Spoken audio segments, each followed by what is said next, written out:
Dilanjut untuk selanjutnya Ibu Menteri Keuangan.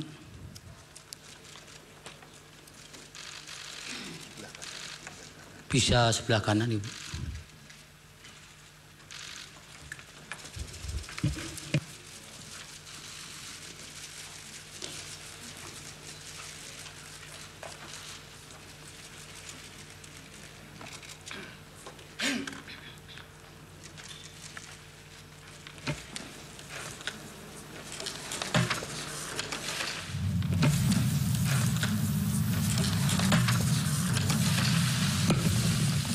Terima kasih Yang Mulia. Bismillahirrahmanirrahim. Assalamualaikum warahmatullahi wabarakatuh.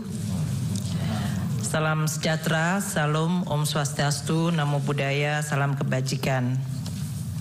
Yang Mulia Ketua Bapak Soehartoyo, Yang Mulia Saldi Isra, Yang Mulia Bapak Arif Hidayat, Yang Mulia Ibu Eni Nurbaningsih, Yang Mulia Bapak Daniel Yusmikpo, Yang Mulia Bapak Arsul Sani, Yang Mulia Bapak Guntur Hamzah, dan Yang Mulia Bapak Ridwan Mansur, Majelis Hakim Mahkamah Konstitusi yang kami hormati.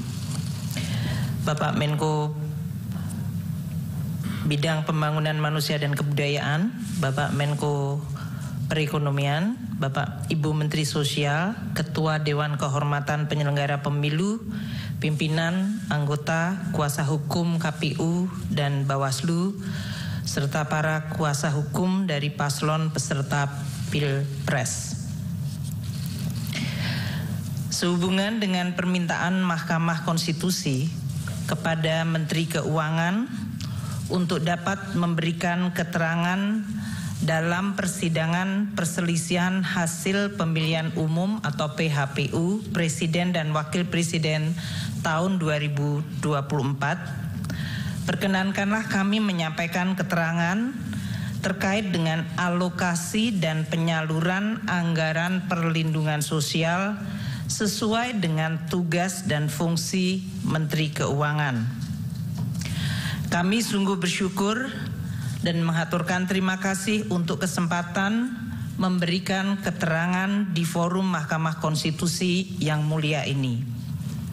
Anggaran pendapatan dan belanja negara atau APBN adalah instrumen penting dan strategis serta penentu untuk mencapai cita-cita bernegara, dan oleh karenanya harus dikelola dan dijalankan dengan penuh tanggung jawab, dengan tata kelola yang baik, transparan, dan akuntabel. Forum di Mahkamah Konstitusi yang mulia ini kami percayai menjadi salah satu cara merawat nalar publik dengan menjelaskan dan mendiskusikan bagaimana APBN menjadi sarana gotong royong anak bangsa, di mana yang mampu berkontribusi lebih besar dan yang tidak mampu perlu dibantu. Melalui belanja publik termasuk subsidi, bansos, dan jaminan sosial, negara hadir menjalankan mandat merawat kehidupan bersama yang diharapkan menuju kesejahteraan yang berkeadilan. Melampaui aneka perbedaan yang menjadi hitah bangsa, APBN kita harapkan menjadi sarana bagi segenap elemen bangsa untuk berpartisipasi dan berkontribusi. Kiranya melalui proses politik yang selama ini dijaga secara terbuka, transparan, dan akuntabel, APBN harus terus kita jaga sebagai fondasi dan sekaligus modal politik bangsa Indonesia mencapai tujuan bernegara. Telah banyak contoh negara-negara yang mengalami krisis ekonomi, sosial, dan bahkan politik akibat pengelolaan APBN yang buruk. Alhamdulillah, Indonesia mampu menjaga instrumen APBN tetap secara kredibel dan sehat. Ini prestasi yang harus terus dijaga. Berdiskursus di forum yang mulia ini patut disyukuri. Forum yang mendorong diskusi sehat dan refleksi tentang awal mula Indonesia dibentuk, mengundang khususnya para generasi muda agar terpanggil dan turut menghayati kehidupan publik yang baik melalui perbaikan tiada henti dan tidak kenal lelah. Seperti pepatah kuno mengatakan, vis unita fortior. Dengan kekuatan yang bersatu, kita akan semakin kuat. Yang Mulia Ketua dan Majelis Hakim Mahkamah Konstitusi, Pancasila dan Undang-Undang Dasar 1945 telah mengamanatkan negara untuk melindungi segenap bangsa Indonesia dan seluruh tumpah darah Indonesia, dan untuk memajukan kesejahteraan umum, mencerdaskan kehidupan bangsa, serta ikut melaksanakan ketertiban dunia yang berdasarkan kemerdekaan, perdamaian abadi, dan keadilan sosial. Kehadiran negara untuk mewujudkan kehidupan yang layak dan bermartabat, serta untuk memenuhi hak atas kebutuhan dasar warga negara demi tercapainya kesejahteraan sosial, salah satunya melalui instrumen anggaran pendapatan dan belanja negara atau APBN. APBN adalah instrumen untuk mencapai dan mewujudkan cita-cita hidup bernegara, yaitu masyarakat adil dan makmur. Presiden adalah pemegang kekuasaan pemerintahan yang mengelola keuangan negara sebagai bagian dari kekuasaan pemerintahan berdasarkan pasal 4 ayat 1 Undang-Undang Dasar 1945 dan pasal 6 ayat 1 Undang-Undang Keuangan Negara. Dalam menjalankan kewenangan tersebut, Presiden mengajukan rancangan anggaran pendapatan dan belanja negara atau RAPBN kepada Dewan Perwakilan Rakyat atau DPR untuk dibahas bersama dan untuk mendapat persetujuan DPR menjadi undang-undang APBN. APBN merupakan wujud pengelolaan keuangan negara yang ditetapkan setiap tahun dengan undang-undang dan dilaksanakan secara terbuka dan bertanggung jawab untuk sebesar-besarnya kemakmuran rakyat. APBN terdiri atas anggaran pendapatan, anggaran belanja, dan pembiayaan. Adapun rincian atas APBN ditetapkan melalui peraturan Presiden yang digunakan sebagai pedoman di dalam pelaksanaan APBN. APBN menjalankan fungsi alokasi, yaitu menciptakan perekonomian yang efisien dengan melakukan koreksi atas kegagalan mekanisme pasar atau market failure dan menyediakan barang publik seperti infrastruktur keamanan termasuk peradilan. APBN juga menjalankan fungsi distribusi untuk menciptakan pemerataan pendapatan antar kelompok rumah tangga dan antar daerah. Selain itu, APBN juga menjalankan fungsi stabilisasi untuk menjaga perekonomian dari guncangan akibat ketidakpastian ekonomi global, pengelolaan inflasi, stabilitas harga, dan sebagai shock absorber melindungi daya beli masyarakat, terutama yang berpendapatan rendah. Anggaran belanja dirinci menurut organisasi, fungsi, jenis, dan program belanja. Belanja berdasarkan fungsi terdiri dari 11 fungsi, dari mulai fungsi pertahanan, ketertiban keamanan, kesehatan, pendidikan, perlindungan lingkungan hidup, perumahan, hingga fungsi ekonomi dan fungsi perlindungan sosial. Anggaran perlindungan sosial terdapat pada berbagai kementerian lembaga, di Bendahara Umum Negara atau BUN, dan di pemerintahan daerah Pemda termasuk desa melalui transfer ke daerah atau TKD.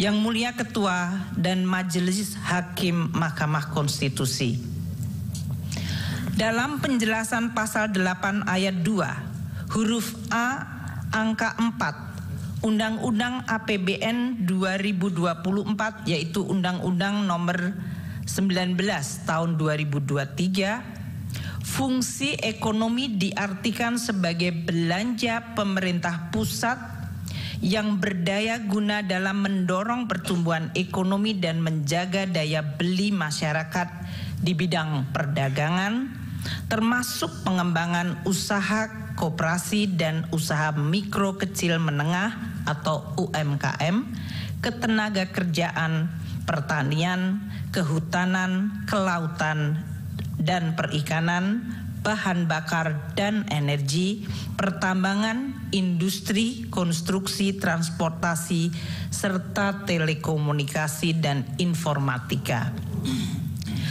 Lebih lanjut, penjelasan dalam pasal 8 ayat 2 huruf A angka 11 Undang-Undang APBN 2024, fungsi perlindungan sosial merupakan belanja pemerintah pusat yang berdaya guna dalam memberikan pelayanan pelayanan sosial, jaminan sosial, pemberdayaan sosial, penyuluhan sosial, dan bantuan sosial serta perlinsos lainnya untuk melindungi masyarakat dari kemungkinan terjadinya risiko sosial. Yang Mulia Ketua dan Majelis Hakim Mahkamah Konstitusi, penyusunan dan pembahasan bersama DPR serta penetapan anggaran pendapatan belanja negara sebagai undang-undang melalui siklus yang merupakan rangkaian kegiatan mulai dari perencanaan sampai dengan pertanggungjawaban APBN setiap tahun. Kami akan memberikan ilustrasi penyusunan APBN tahun 2024 ini. Siklus penyusunan dimulai sejak tahun sebelumnya, yaitu tahun 2023, dengan tahapan sebagai berikut. Tahap perencanaan dan penganggaran RAPBN 2024 dijadwalkan pada periode Januari hingga Juli 2023. Mencakup penyiapan konsep kerangka ekonomi makro, pokok-pokok kebijakan fiskal atau KEM PPKF, dan rencana kerja pemerintah RKP, dan perencanaan kegiatan serta pagu anggaran oleh kementerian dan lembaga. DPR yang terdiri dari seluruh fraksi partai politik membahas KEM PPKF dan RKP 2024 pada bulan Mei 2023. Presiden menyampaikan nota keuangan dan RUU APBN 2024 kepada DPR pada sidang paripurna tanggal 16 Agustus 2023. Tahap pembahasan RAPBN untuk 2024 terjadi pada periode Agustus hingga Oktober 2023, di mana RUU APBN 2024 telah dapat diselesaikan dibahas antara pemerintah dan DPR dan mendapat persetujuan pada rapat paripurna DPR pada tanggal 21 September 2023. tahap penetapan Undang-Undang APBN yang dijadwalkan paling lambat akhir Oktober terjadi di mana Undang-Undang APBN 2024 yaitu Undang-Undang 19 tahun 2023 ditetapkan pada tanggal 16 Oktober 2023. Selanjutnya, Peraturan Presiden Rincian APBN yang dijadwalkan November-Desember telah selesai ditetapkan pada tanggal 28 November. Tahap pelaksanaan APBN pada tahun berjalan yang diawali dengan disahkan dokumen pelaksanaan anggaran dan dilanjutkan dengan pencatatan serta pelaporan per semester. Tahap pemeriksaan dan pertanggungjawaban Undang-Undang APBN 2024 dijadwalkan pada tahun 2025 atau T+1, di mana BPK akan melakukan pemeriksaan terhadap LKPP yang disusun pemerintah untuk selanjutnya dibahas dan disetujui DPR menjadi Undang-Undang Pertanggungjawaban Pelaksanaan APBN.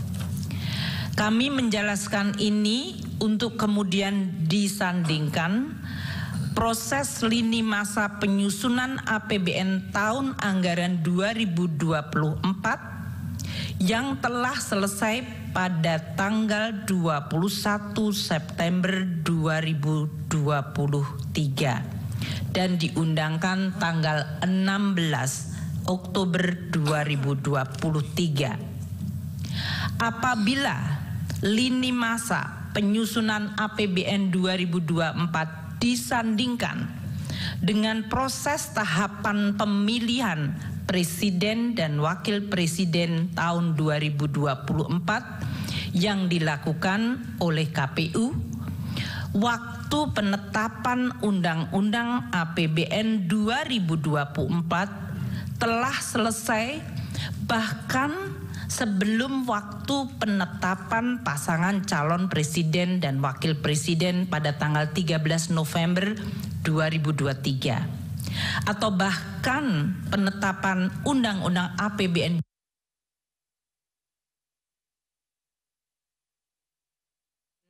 yang dijadwalkan pada tanggal 25 Oktober 2023. Dengan demikian, dapat kami pastikan penyusunan APBN 2024 dan penetapan menjadi undang-undang tidak dipengaruhi oleh siapa-siapa yang akan maju menjadi pasangan calon presiden dan wakil presiden pada pemilu 2024. Yang Mulia Ketua dan Majelis Hakim Mahkamah Konstitusi, APBN adalah instrumen penting untuk menjaga masyarakat, negara, dan perekonomian agar mampu menghadapi berbagai dinamika perekonomian global, nasional, dan juga menjawab tantangan zaman untuk mendukung berbagai agenda pembangunan secara optimal. APBN harus didesain secara antisipatif, responsif, dan mampu adaptif di dalam menghadapi berbagai kondisi dan guncangan. Pemerintah dan DPR sepakat untuk menggunakan APBN sebagai instrumen kebijakan kontra siklus atau counter cyclical yang sangat penting. Misalnya pada saat terjadi guncangan hebat dan dahsyat akibat pandemi COVID-19, APBN telah berperan luar biasa secara efektif melakukan penanganan COVID-19 serta dampaknya melalui program pemulihan ekonomi nasional atau PCPEN. APBN juga bekerja sangat keras untuk menjaga momentum pemulihan ekonomi khususnya dalam penanganan dampak lanjutan atau scarring effect yang timbul akibat dari pandemi 19. Penyusunan APBN 2024 juga tetap menghadapi berbagai tantangan ketidakpastian perekonomian global seperti inflasi dan suku bunga tinggi di negara-negara maju, juga persaingan geopolitik, khususnya eskalasi perang Rusia dan Ukraina, dan proteksionisme yang meningkat yang menyebabkan terganggunya rantai pasok pangan dan energi.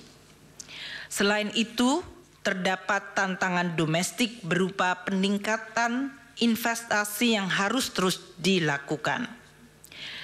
Dampak dari El Nino dan cuaca buruk di berbagai daerah telah mengancam ketahanan pangan dan kesejahteraan masyarakat. Dengan mempertimbangkan berbagai kondisi di atas, pemerintah bersama DPR sepakat bahwa APBN 2024 harus optimis namun tetap waspada terhadap dinamika yang terjadi.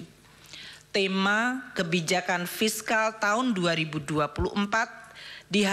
diarahkan untuk mempercepat transformasi ekonomi yang inklusif dan berkelanjutan.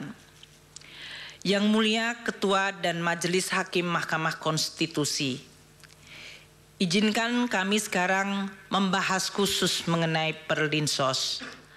Dengan tema APBN 2024, kebijakan APBN 2024 dalam jangka pendek difokuskan untuk melakukan pengendalian inflasi dalam bentuk stabilitas harga, penghapusan kemiskinan ekstrim, penurunan prevalensi stunting, dan peningkatan investasi.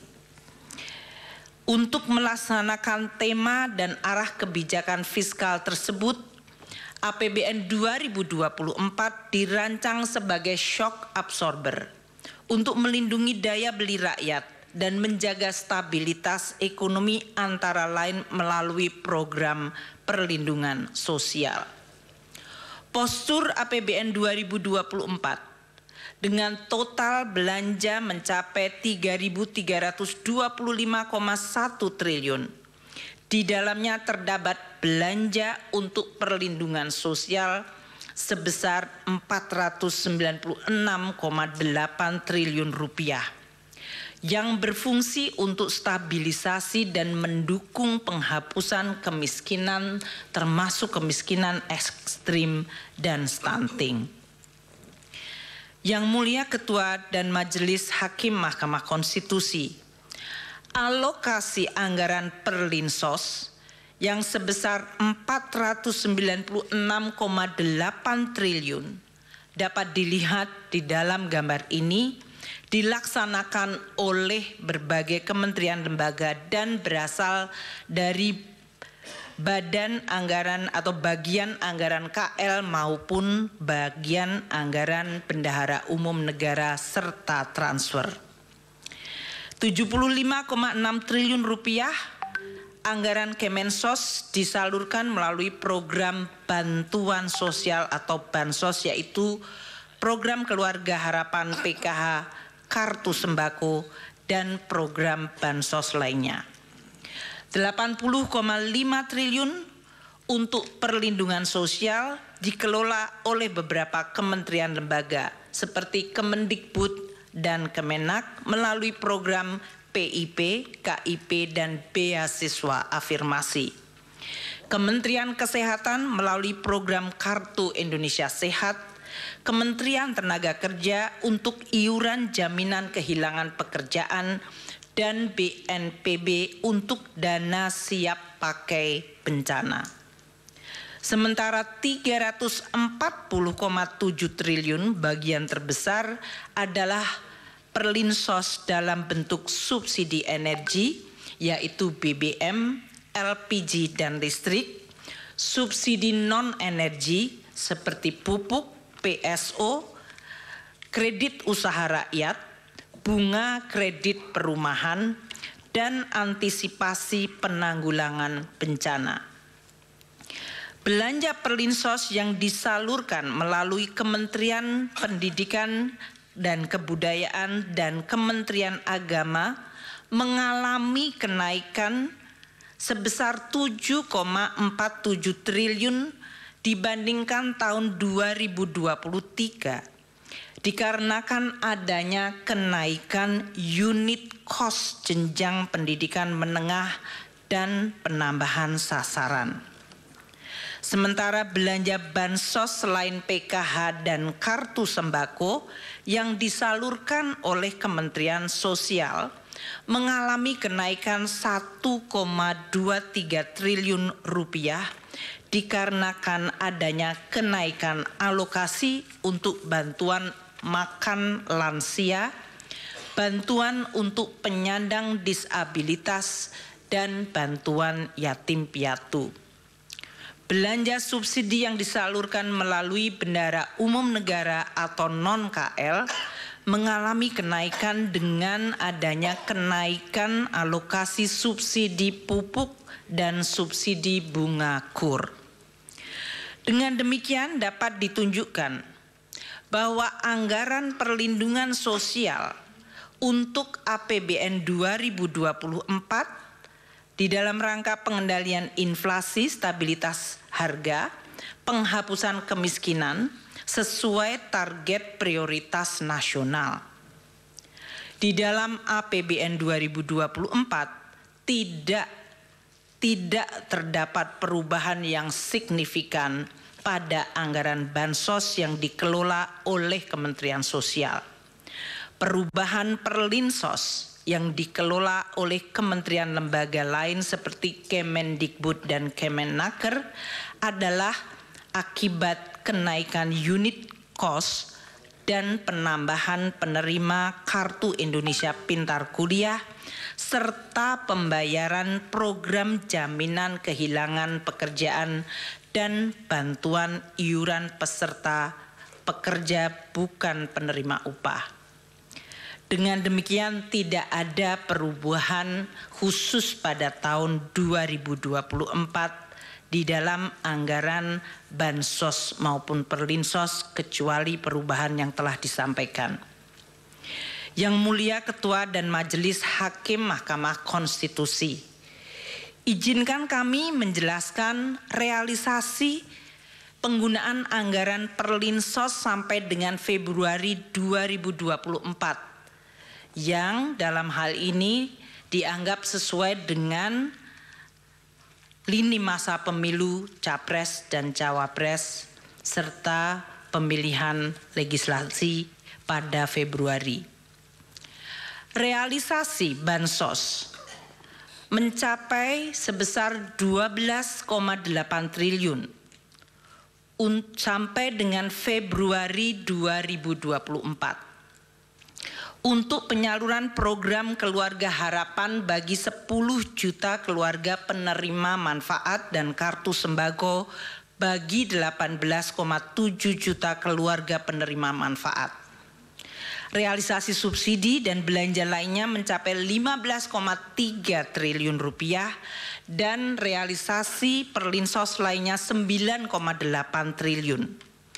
Apabila dilihat pada chart tersebut, realisasi anggaran perlinsos dan bansos dari Kemensos 6 tahun terakhir, yaitu dari 2019 hingga 2024, periode yang sama Januari hingga Februari, tidak terdapat perbedaan pola realisasi belanja perlinsos kecuali pada tahun 2023 yaitu tahun lalu, di mana perbedaan signifikan adalah pada realisasi bansos Kemensos yang cukup rendah pada 2 bulan pertama dikarenakan adanya penataan kembali kerjasama antara Kemensos dengan perbankan.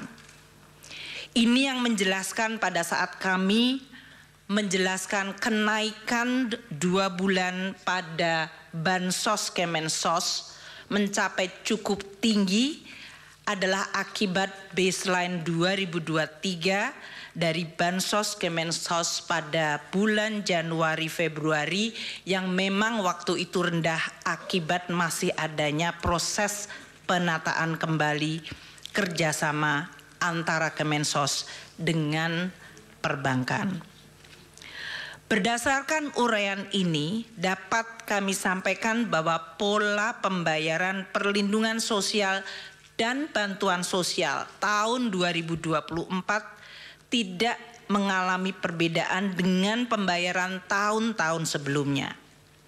Anggaran Perlinsos telah dianggarkan di dalam APBN tahun 2024 sesuai pembahasan dan persetujuan DPR, dan pola realisasinya tidak terdapat perbedaan dibandingkan periode 6 tahun sebelumnya. Yang Mulia Ketua dan Majelis Hakim Mahkamah Konstitusi, dapat kami tambahkan bahwa anggaran Perlinsos yang ditunjukkan Presiden dalam RAPBN yang diajukan Presiden di dalam RAPBN 2024 adalah sebesar 493,5 triliun rupiah. Sedangkan alokasi Perlinsos yang ditetapkan dalam Undang-Undang APBN 2024 yang telah disetujui DPR adalah sebesar 496,8 triliun rupiah. Adanya peningkatan dari usulan pemerintah akibat adanya kenaikan anggaran subsidi, akibat perubahan parameter asumsi, kenaikan harga pokok penjualan pupuk, dan kenaikan plafon kredit usaha rakyat. Yang Mulia Ketua dan Majelis Hakim Mahkamah Konstitusi, beralih kepada bantuan pangan.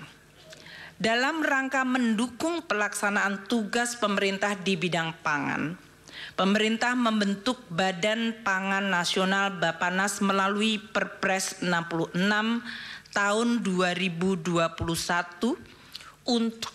untuk memenuhi tata kelola pangan secara terarah dan efektif, menciptakan kedaulatan pangan dan ketahanan pangan, serta kemandirian pangan secara nasional. Ini mengacu Undang-Undang 18 tahun 2012. Di dalam pelaksanaan fungsinya, Bappenas menangani kerawanan pangan diantaranya melalui pengadaan, pengelolaan, dan penyaluran bantuan pangan untuk masyarakat berpenghasilan rendah dan terdampak bencana. Penyaluran bantuan pangan yang dilakukan melalui Bappenas bukan merupakan bagian dari perlindungan sosial, namun ditujukan untuk penguatan ketahanan pangan dan stabilitas harga pangan. Di dalam APBN ini masuk fungsi ekonomi, bukan fungsi Perlinsos. Pada tahun 2023 Bappenas mempunyai anggaran 10,2 triliun rupiah dan sudah memberi bantuan pangan kepada 21,53 juta keluarga penerima manfaat. Pemberian dilakukan oleh Perum Bulog selama periode September-November 2023 berupa pemberian 10 kg beras.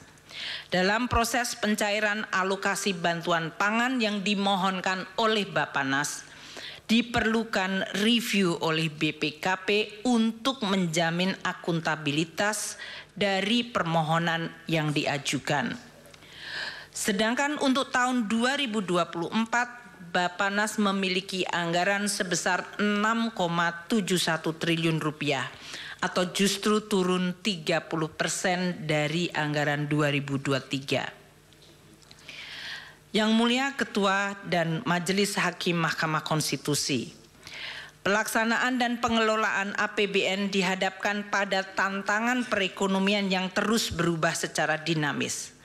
Tantangan tersebut dapat dipicu oleh tensi geopolitik yang berdampak pada volatilitas harga komoditas, terjadinya inflasi tinggi dan suku bunga tinggi atau higher for longer yang mengakibatkan tekanan pada nilai tukar dan perlambatan pertumbuhan ekonomi. Di sisi lain, APBN sebagai instrumen andalan yang penting harus terus dijaga agar tetap sehat, kredibel, dan sustainable. Oleh karena itu, APBN di dalam pelaksanaannya harus terus dikelola secara dinamis agar tetap bisa terjaga dan efektif menjaga stabilitas ekonomi dan melindungi rakyat serta mendukung proses pembangunan berkelanjutan. Pengelolaan APBN yang dinamis tersebut dilakukan melalui penyesuaian-penyesuaian seperti dilakukannya refocusing belanja atau bahkan pernah dilakukan pemotongan belanja seperti pada saat menghadapi guncangan pandemi COVID-19. Penyesuaian yang lebih ringan dilakukan melalui proses automatic adjustment sebesar 5% dari belanja kementerian lembaga. Hal ini untuk mendorong penajaman prioritas belanja kementerian lembaga tanpa mengorbankan target capaian prioritas KL. Hal ini diatur dalam Undang-Undang Nomor 19 2023 tentang APBN 2024 Pasal 28 ayat 1 huruf E dan penjelasannya. Automatic adjustment bermanfaat untuk juga menambah daya tahan APBN di dalam menghadapi berbagai kemungkinan dinamika global dan nasional. Yang Mulia Ketua dan Majelis Hakim Mahkamah Konstitusi, APBN yang sehat, kredibel, dan berkelanjutan adalah fondasi penting bagi kehidupan berbangsa dan bernegara dalam sistem demokrasi yang terbuka dan transparan. APBN juga menjadi instrumen check and balance yang sehat bagi rakyat untuk dapat mengevaluasi cara kerja dan hasil kerja pemerintah. Sebagai instrumen kebijakan yang begitu penting, APBN akan terus dijaga bersama dengan tata kelola yang baik, secara amanah dengan integritas dan profesionalisme yang tidak boleh dikompromikan. APBN adalah alat penting bagi semua generasi bangsa, baik generasi hari ini maupun generasi yang akan datang, di dalam mencapai cita-cita bersama, yaitu terwujudnya gemah ripah loh Cinawi toto tentrem kerto raharjo baldatun toibatun warobun ghafur, negeri yang damai, adil, makmur dan sejahtera. Demikianlah penjelasan kami yang kami sampaikan, dan atas perhatian Yang Mulia Ketua dan Majelis Hakim Mahkamah Konstitusi kami ucapkan terima kasih. Wassalamualaikum warahmatullahi wabarakatuh. Om Santi Santi Santi Om.